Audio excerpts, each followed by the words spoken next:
50 floors. There, gal pal Dixie Doyth was the first president of the first Elvis Presley fan club, claim to fame, and classmate Trini Lopez had his band. Tex Wolves had a silver and maroon colors. And years come, years go, but the 50s, well, they really take me home. Yeah, nice. Very nice. The Great Smokies. Jazz, jism, cool rhythm, band and sticks, so slows and quick quicks, and I and it's ready, Eddie, you a quick jerk fool in a melancholy pool. Balloons, draped, body parts, soft, crowns, heart, glories, and the red refusing the insults, itching for life like grease, and the slack drips up bottom veils, top ales, fearful perhaps, but aimed like fog.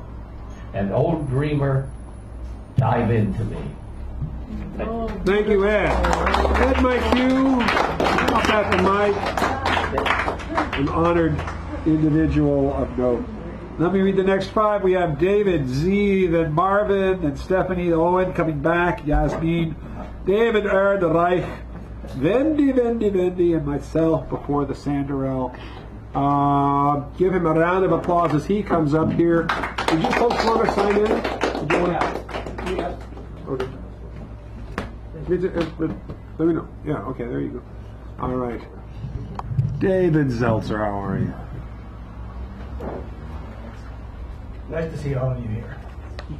I hope you heard all of these poems Monday, David, so I hope you like it. I got the same problem with you later on. So, you just get really close to the mic there, buddy. a couple of weeks ago, we went to Dog-Eared Books, and I'm absolutely appalled at how many books we bought. And one of them was this book of poetry called Mayakovsky's Revolver by Matthew Dickman. And so I'm going to start out with a -1 poem by Matthew, and then I'll read a +1 by me, and then some random shit I got published in the UK last year. Great. So this is by Matthew Dickman. It's called Weird Science. Because I miss you, I have made a pile of clothes along the bed, your exact height and weight. I've invented you for a night. I put the dumbbells of my hands around the sweater that's your waist and let them fall asleep there. The moon is in the yard, floating through the blinds, becoming a zebra with glowing stripes, asleep on the floor. In my 14th dream about you, we were in Paris. But I'm simple-minded, and also, I want to be with you in Paris. I want baguettes and petit déjeuners. I want the Rue de la Lune and hotel sheets, French handcuffs, and French bottled water. I have added another t-shirt to you because maybe by now you've had dinner. In the morning, I'll attach a couple wires to the socks and boxers that are being your head. I'll pull down a big heavy switch and see if you don't rise up, moaning, your arms out in front of you, your legs beginning to kick. And I will hold you up and kiss you where your mouth hurts because it's new and was only a handkerchief.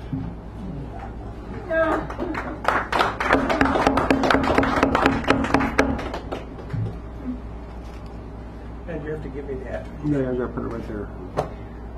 The sun is blinding.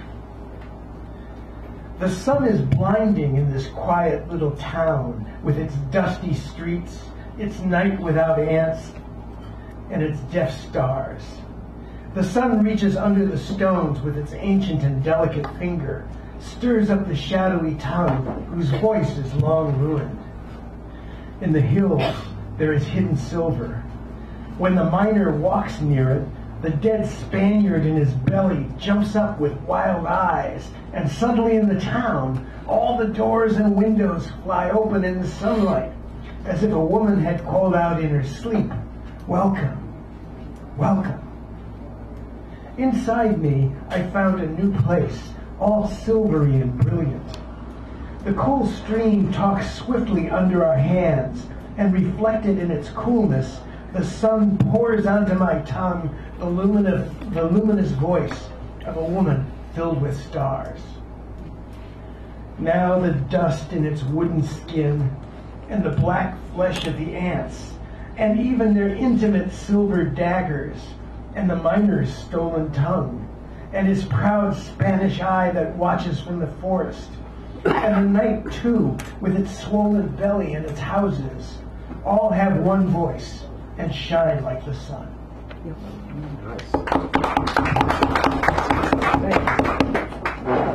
And the last one is about all of us, the ancient wheelchair gang.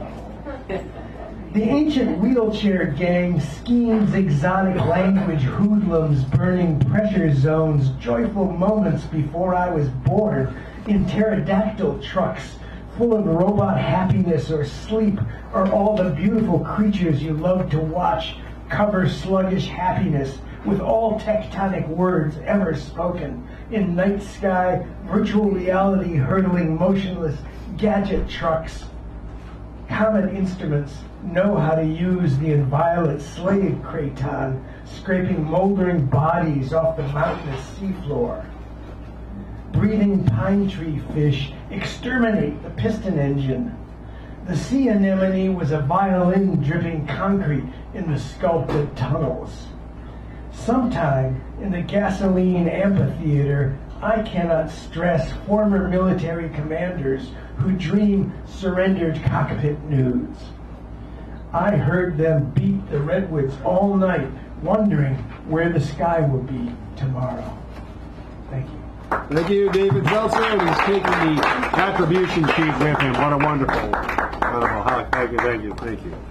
And now, let me just make sure I'll read the next few here. We have Marvin, the marvelous, Heimstra, Stephanie, then Owen coming back, then Yasmin, and that little thing going on. So give Mr. Marvin Heimstra a round of applause, please. A droll individual, he sometimes says. Oh. So thank you, David, the other David, and we will. Some of us believe that the 1990s were the high point of American culture. That's a sad story. This book came out in 1991. This is called Locus Classicus, which means the prime source. It's a book of my dreams turned into poems. Nice. Takes place in my dream in my grandparents' summer kitchen on top of the hill over the river. I'm sitting in a solid old oak round table in a splendid summer kitchen. Invincible porcelain and iron cook stove, jam-packed pies safe. An angel was once arrested trying to break in. Just caught catfish swimming in a bucket. I'm humming Dixie while I spread butter frosting on a round carrot cake. A wonderful person smiles through the screen door. A smile and look more wonderful than anyone's ever given me. I smile back, pull out the chair next to me.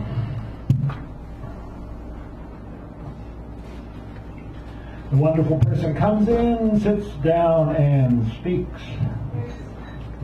You know something, there are 100 kinds of love in this world, and the one most highly advertised, activities on top of or between the sheets, is merely one of the 100. What we are doing right now, cutting into this delicious carrot cake, is just as satisfying as what those two are doing on the sunport. Whoa, they've been out there a long time. I do not happen to be this or that or any combination of the above. I am a complete person, and I pick you another complete person, regardless of gender or theological wolf or alleged ancestor warp, to love and respect. What more do you want? Thank you. Yes. Thank you, Marvin. Wonderful. I always enjoy the voice and the meaning there. Miss Stephanie Manning is our next reader of the evening. Give her a round of applause as she comes up here. A person of note admit it. So I haven't written poetry in a long time. I've been writing a lot of letters about shell mounds and West Berkeley Shell Mound, and writing to the City Council and the Landmarks Commission and the Zoning Adjustments Board and the press. So on the train I wrote this one, and it's called, I think you probably have heard like 25 poems like this, but here's my version of it. It's called Trump Blues, and it's written in 3 little poems. A narghul unleashed, mosques combusting, screams heard in the night, the blood of innocents shed, airports in chaos, as a large group of Muslim men kneel on the tiled floor to pray at the airport. Is this a nightmare? It cannot be real. Law, come to us now before evil sweeps the Supreme Court. Come lawsuits, lawyers, law clerks, come. Our faith, the process. 2. Vortex to hell. Dark days grow longer as this train runs deeper into this descending tunnel. Down to hell, to the core of it all, to the kingdom of black and red. This train, this runway train with no driver, accelerating past stations, down passages, unknown. Are the children afraid? They seem more and more absorbed by their glowing screens, unable to tear themselves away, to face the true horrors of reality. But they know, they know, they know. Thanks, Jan. The money of heroes who will take the wheel and bring us into the station. Who will take the wheel up and bring us into the station alive? Yeah.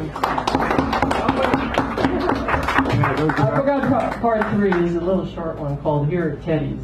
I can't forget that. Yeah. Here at Teddy's Sacred Grounds Cafe at Cole and Hayes, there is a light among the darkness as the poets hold their beacons like the lighthouse keeper's wife to warn ships of the rough approach. It is the lighthouse keeper's beacon of hope and a good warm meal coming. When all else when all else fails you, you may yet look up to see a friend, to see truth, to abandon despair. Nice.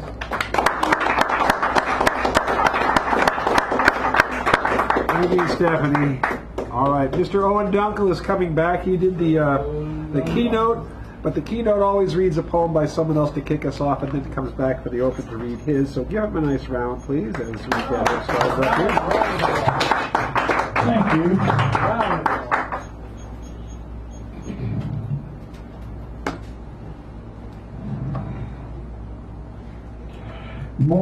Sonnet, Moratorium.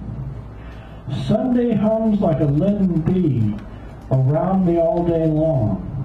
Is a 71 bus, brazen like a tree of knowledge of San Franciscans among all others, the gabbling, babbling, reducing the tender fawn of Bacchanalia to the clenched fist of Chinese gabbling Hong Kong cat of melancholia,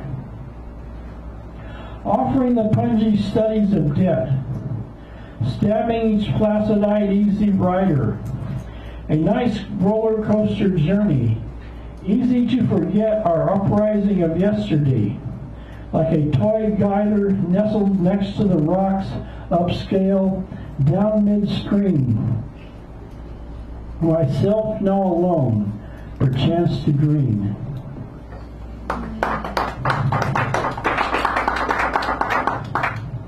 Sonnet to a vicarious muse.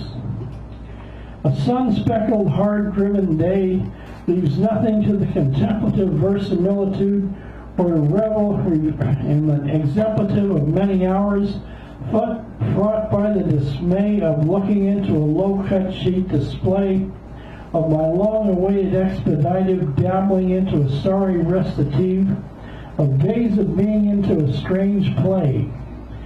That sun-speckled holiday of fire rushes out like a blanket of fur, of an apex that spire. Talk to myself as a strange cur to my torn-apart head made of wire. Rest from it all, so nice, so pure. Yeah. Phoebus, words tumbled from my mouth into the sea, fighting like larks in the midst of a maven of romance. I fall in love at every glance with each and everything I meet, and fall sideways as I have fallen before, and will continue to fall again into an eternal song of innocence.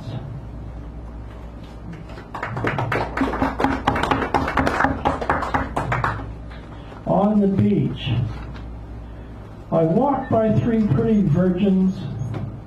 Sly Poseidon plays his flute as a tattooed lover musician immerses himself, washes his hair completely in the ocean. I take off my shoes.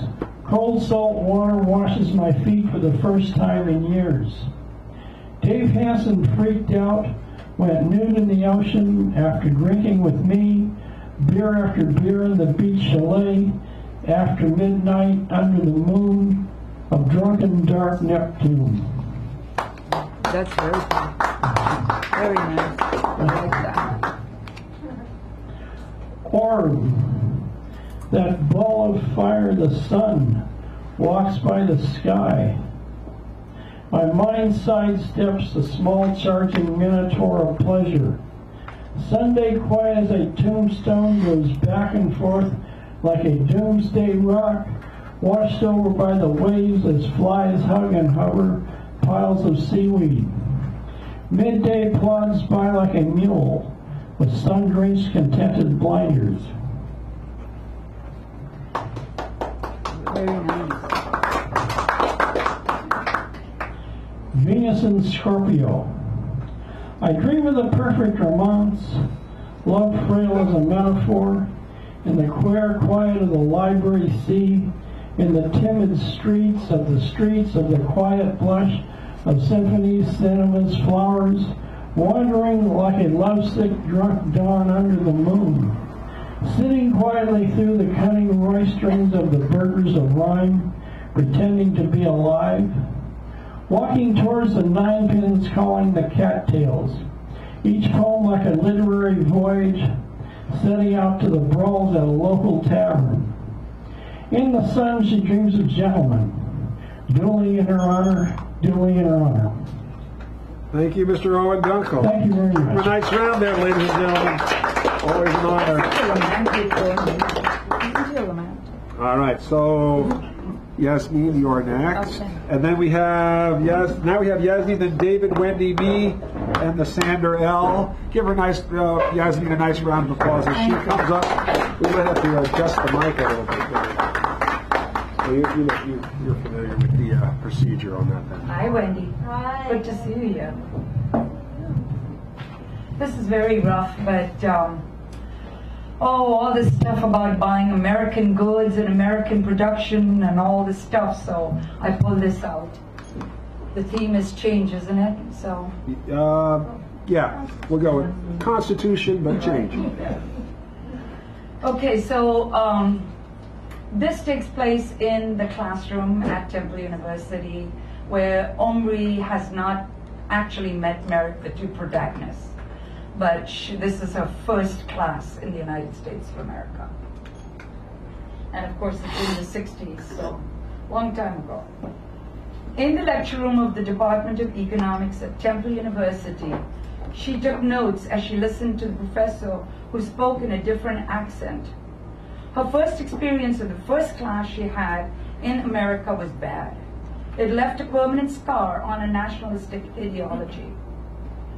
The professor spoke about the charity given to underdeveloped countries. He spoke about PL 480, which he referred to as the most effective way of prolonging apathy.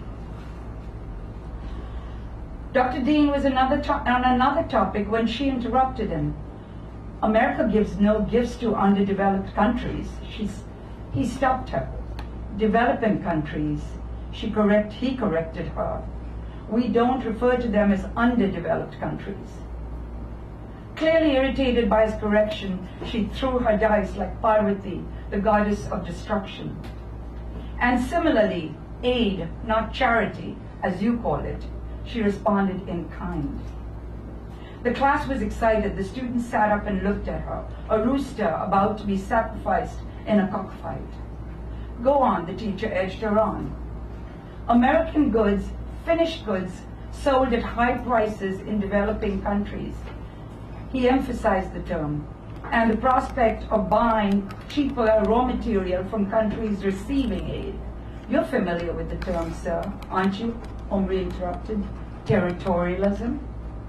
All amounts to the same thing, he said. He flung his pencil on the table. Them that gets, gets. Them that doesn't, don't. She interrupted him at last, giving him the facts she had learned from the Government of India publications about the specifications of PL 480. She spoke with pride. You don't mean charity, sir, do you? Ma'am, I surely do. His voice was methodical, meticulous, condescending. If you prefer, Dr. Barringer, to 20,000 tons, if you're referring to the 20,000 tons of wheat shipped to India by the United States, it is not charity. I'm listening, miss. He shifted through the pages of his desk. Miss Siddiqui, she stated. Don't have you on my roll. Are you registered? It distracted her thoughts. He returned to the issue. Go on, Miss Siddiqui, she repeated. The loan the condition of the loan is tough on developing countries. I mean loan, sir. Her voice was distinct. We have to pay back the loan in hard currency. You know how short we are in dollars? This distracts from our balance in buying equipment from developing countries. The loan is not charity, Dr. Dean, nor is it aid. It's a net you tighten every year around us with more and more conditions. She finished. She was proud of her explosion. How dare this man call it charity? She would not let him get away. She felt the eyes of the class on her. Then he spoke, very slowly, calmly, assuredly. Let us dwell on Miss Siddiqui. Hope I pronounce it right. Correct me if I'm wrong on the name, I mean, because Miss Siddiqui, I'm absolutely right on my statistics. You're right about conditions, yes. Wheat has to be paid for, yes, in hard currency, and yes, it would be called aid if you had forgotten a very important factor, Miss Siddiqui. That's simple. If you don't mind, I'll call you Miss Sid. The loan were to be paid back. The truth is, it never is paid back. He walked up to her and handed her a sheet of paper with a graph on it, that the money has never and is not paid back. So you see the futility of referring to it as a loan. Still very rough, needs a lot of work. Thank you. Thank you. Navneet Mogul, always. History and finesse. And now, David Erdreich, please give him a round of applause as he comes here. Welcome once again from the far reaches of the eastern shores of this great bay of ours. So I had a dream. I woke up yesterday morning early and I wrote this. Coming out of a sunny dream where the high muckamuck is tipping all the various help out on the street, somewhere, New York borough, each tip with a corresponding intimate two-liner, big bills and small bills slipped past an open zipper. My body lurches forward like an old freight train getting up to speed, rusty, bumping together, familiar rhythm, visitor to every back rail yard spur in the lower 48, accustomed to waiting for hours, days in rain, sleet, snow, or ice, patiently until I get the call, my number up, as I know it will be. My last bad habit of eating a lot late at night means I could wake up and piss every couple of hours, and a treasured 4-hour segment gets me into the deep past the REM. Trained to sleep with a pillow between my legs to keep my hips open, self-trained by trucker sleep deprivation plus meditation to shut off internal chattering. I'm sound asleep 5 seconds after I turn off the light. I have an internal clock I can set exactly, which brings me out of my dream 60 seconds before the alarm goes off. 6:37. That's the title of the poem. I hear the freight in the distance. The inside of my nostrils is crusty as any men's college dormitory a week before finals begin. Or perhaps I catch a glance of myself in the mirror of my own airport with 16 pieces of luggage gathered below my eyes, tears as easily accessible as this week-long Northern California intermittent. 5 years of solid drought traded in for the nearly forgotten mudslides, flash and swollen. Don't build on a steep hillside, bringing on what Marika termed housetosis. The room reflecting my stomach bile, coupled with a lack of desire to face the elements. But the vertebrae are working in tandem now, rebounding like that clickety-clack. Lights are on, putting pen to poison. If Donald Trump was poor, he'd be in a straitjacket and he'd have a muzzle on, or his vocal cords would have been completely removed to show him that torture does bring positive results. But he was born with a silver spoon up his ass, and in my lifetime, the post-World War II foreign policy panacea, and I saw this in person once with Nelson Rockefeller, has always been more military murder, more 5-year-olds shooting their 3-year-old siblings, violent porn, guns in school, guns in the airport, guns in the mall, rent-a-cops, zombies, apocalypse movies, PlayStation, Xbox, murder by drone, screw due process, and its 800-year tradition. Every single administration position puts a billionaire fox in a henhouse.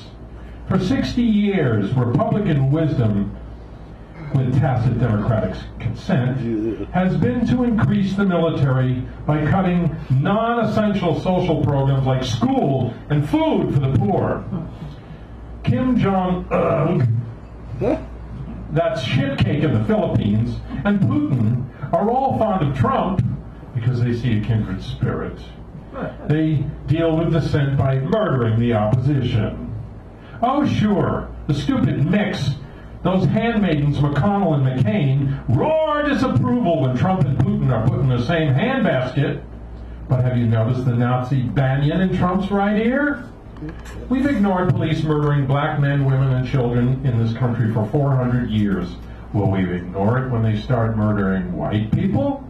Get ready! It's coming soon to a neighborhood CSI near you. Why, you might be on TV.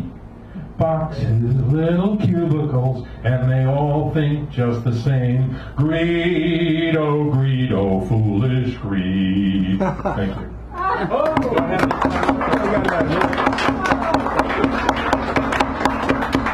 And 2 days before that, I wrote this about my grandson. It's titled 20 Months Old, short one. The boy who loved his father's hats paraded round the room, hand gestures, hip bump, foot stomp, clap, or Macarena dancing tune. Bravado, mimic dad's bombast, pop tossed you in the air, bob to your own reflections when no one else is there. And that was written by Zeta Potato. Thank you, David. All the way from the East Bay. And now, our next reader our next reader is Wendy, then myself, then Richard, and then our stellar and magical feature for the evening. So we'll give Wendy a round of applause as she comes up here to lend a gentle, positive pause to the percussive nature of my instant... I'll stop now. I had something clever to say. Let me just see. She knows everything. Good? Yeah. Yeah, you're perfect. Remember that line. So, I don't know how I came across this really old, the one-a-day calendars, and the whole thing was Dalai Lama quotes. And I just opened it one day to this particular one, which in some ways it sounds a little Pollyanna-ish with what's going on right now, but in another way I liked hearing it. So here it is. He's supporting Trump, you know that, don't you? Dalai Lama? Yes. You're kidding. Yes. I didn't know that. Oh my gosh. It's news to me. Okay, Well, anyway, Yeah, so he's actually said that. he's made a remark about Oh my maybe gosh. good for Okay, so should I read this? Strange day. Okay, well, I'll read it and we'll just try to make something from it. We humans have existed in our present form for about 100,000 years. I believe that if during this time the human mind had been primarily controlled by anger and hatred, our overall population would have decreased. But today, despite all our wars, we find that the human population is greater than ever. This clearly indicates to me that love and compassion predominate in the world. And this is why unpleasant events are news, compassionate activities are so much a part of daily life that they are taken for granted and therefore largely ignored. So I actually went on, every now and then I go on the internet and I just look up positive news articles. It helps me when I go to sleep to just feel a little better as I'm trying to go to sleep. And there was one about 3 people who were about to drown in the ocean in South America off Rio de Janeiro. And the lifeguards jumped in and they couldn't help them. And then all the people on the beach formed a human chain, one by one, and they all connected and got the people back. And then another one that I liked was an African American. He's been doing this since the 80s. He goes around and meets Ku Klux Klan members. And he talks to them, and he plays music. He's a very good musician. And like 200 of them so far have completely renounced their ideology. And so basically he says, he asks them, how can you hate me when you don't know me? And then he gets to know them and treats them as he wants to be treated, even though they have this terrible outlook and things they do and say. But anyway, that really shocked me. I was like, wow. So, because I've always had an intuition that really, really, really, when we just go directly with our fears and our angers, it just takes a lot longer to solve things. And sometimes we win battles in the short term, but the war always gets bigger and bigger. So the more of that, piece by piece, person by person, it can make a difference in someone's life. Who knows? Maybe they'll make a difference in more people's lives. But anyway, that's really upsetting to hear that he didn't see past maybe Trump's. good for Very strange. Okay.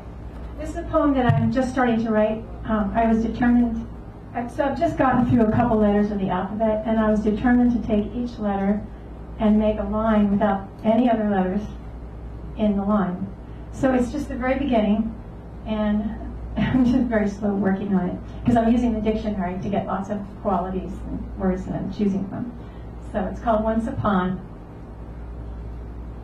Once upon a time, an adventurous abbot brought ballyhoo backstage, causing cascading calamities, drawing deepening doubt despite everyone's enormous enthusiasm. Fervent fiddlers fetched gallivanting grandmothers gone giddy. That's all I have.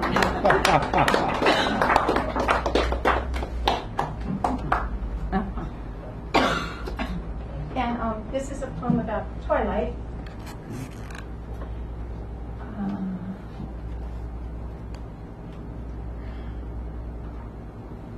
At the end of the day, as night approaches, barely noticeable while light quietly recedes, the earth and all its waters, birds and animals, and everything present under the fading sun senses an inevitable surrender of vibrant activity into the deep, dark well of receptivity and allowing, and acceptance.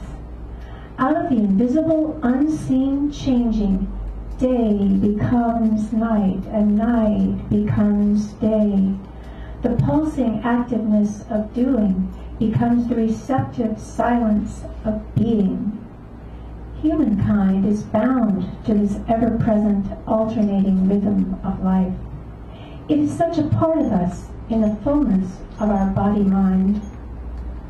Twilight always changes me, for it somehow, by its nature, releases the soul-defying grip of limiting ideas, opinions, and uncreative actions into the womb of life's underground current, where there seems to be a light that lies within, or beyond, or despite the strange shadows of life's journey, an invisible energy which has an undeniable healing effect of balancing the forces of life. And many of mystical or even scientific persuasion have said that during the period of twilight, both the past and the future are closer to melting away and bringing us into the eternal present than any other time.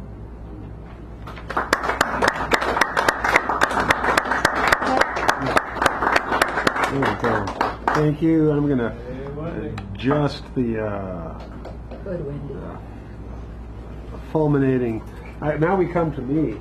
So let me just get up here and get organized, as they say in France.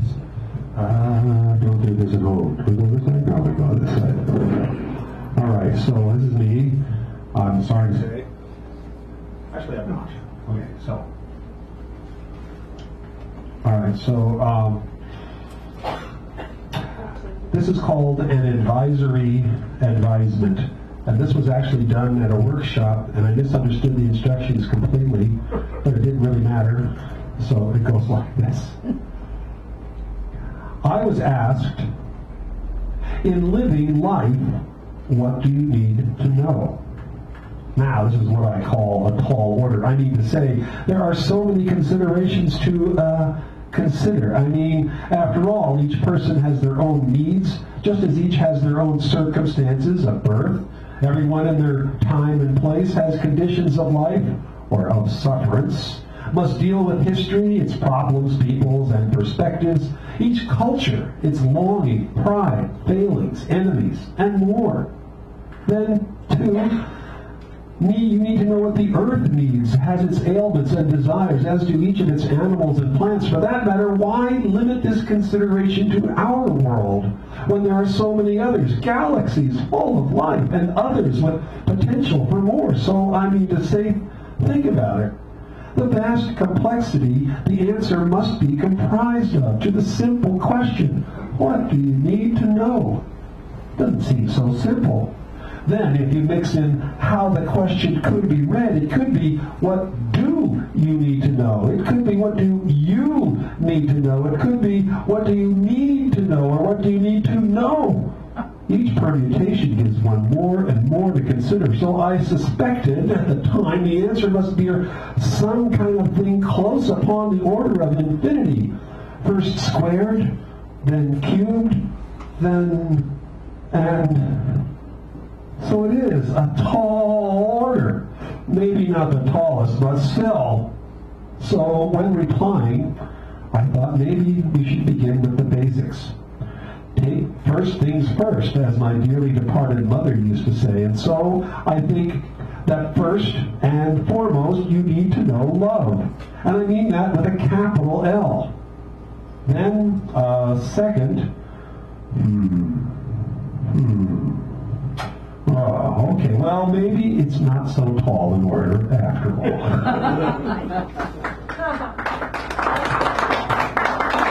Thank you. And this in case you've ever been downtown. I sing. I admit it, simply enough. Sometimes I whistle too. It's a bit odd, I'll admit that for sure, in this world of plugged-in, interconnected disconnection. I am a rare bird. Once, I was strolling downtown when I noticed how intent everyone was. All around me, they strode quickly along, staring at screens, fingering figures, and oddly, I was moved to whistle an old tune. I loved it. I knew the words, but I could not bring myself to sing. I feared I'd be embarrassed. I couldn't say why, after all, who would be listening, but it seemed that singing as one walks along in a crowd is too interpersonal a thing, but whistling, well, not so much. Even then, it was almost still too crazy odd, yet there I was, whistling along. The only live performer in the midst of thousands on a bustling downtown business district sidewalk, a musical moat among a workaday sidewalk scene. Everywhere I glanced, a plugged-in, interconnected days of eyes, deaf of ear, distracted of gaze, were intent upon vibrations no one else was aware of. No sharing, no glances, no caring, no nods.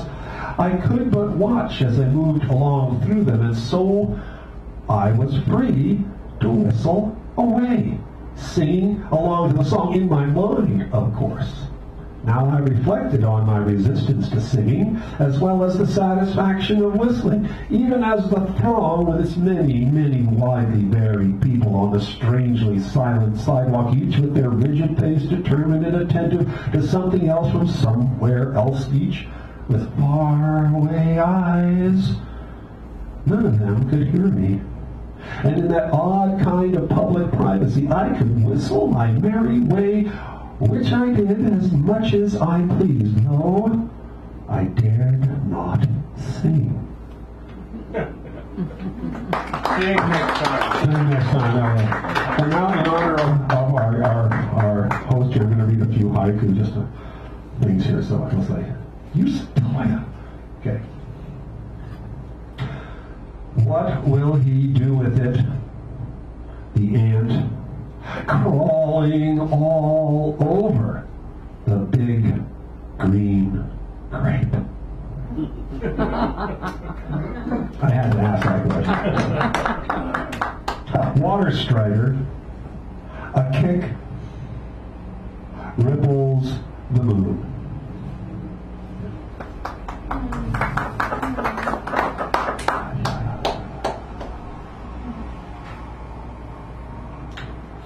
Picnic.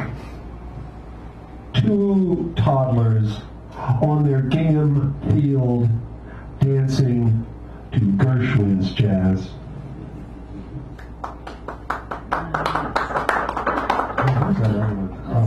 Okay, and then this is showing you like world history in haikus. First one goes like this. This is from 2012. You have to read that there. This world's ending, not so much a concern as what comes next. Second one. Building a new planet, just possibly easier than fixing this mess. Okay. And then the third one. Planetary recipe. Start with iron, bring to a boil, add ice as needed. Thank you so much. We'll hear from David in just a minute. And now, isn't it the Sanderell? Richard Sanderell. Give him a round as he comes up here with his device. This good? Oh, a little higher. Well, yeah, that's fine. All right. Oh, that's fine. We'll make it fine. Ah. You want to sit here? I am that decrepit. We have to show vigor. Well, I know. Vigor? Did you say vigor? Okay, we got a couple new ones.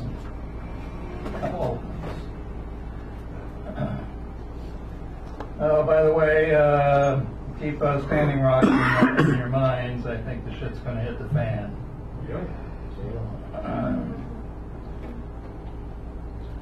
Just black and white. Sometimes, yes, sometimes I feel just like crying in the progress we think we've made. Scabs are still not healed and are easily removed, making wounds fresh. Breathtaking, the word there. That look that asked, what are you doing here? Same as you, living their stories. The question may be asked our gringo brothers and sisters, what are they doing here?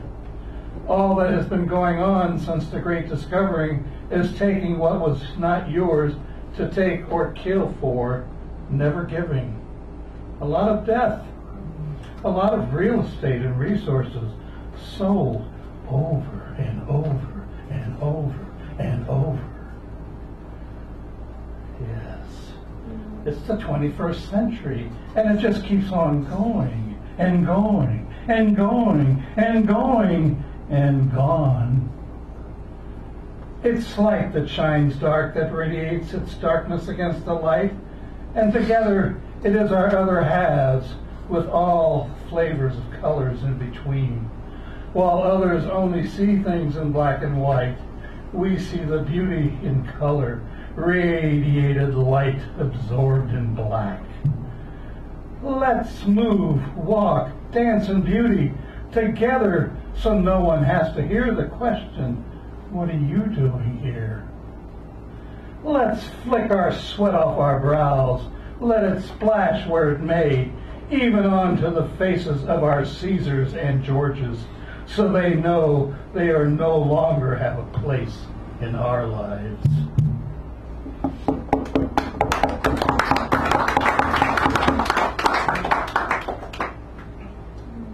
come on. That's nice. I like that picture. I know, crap all that. Excuse my French.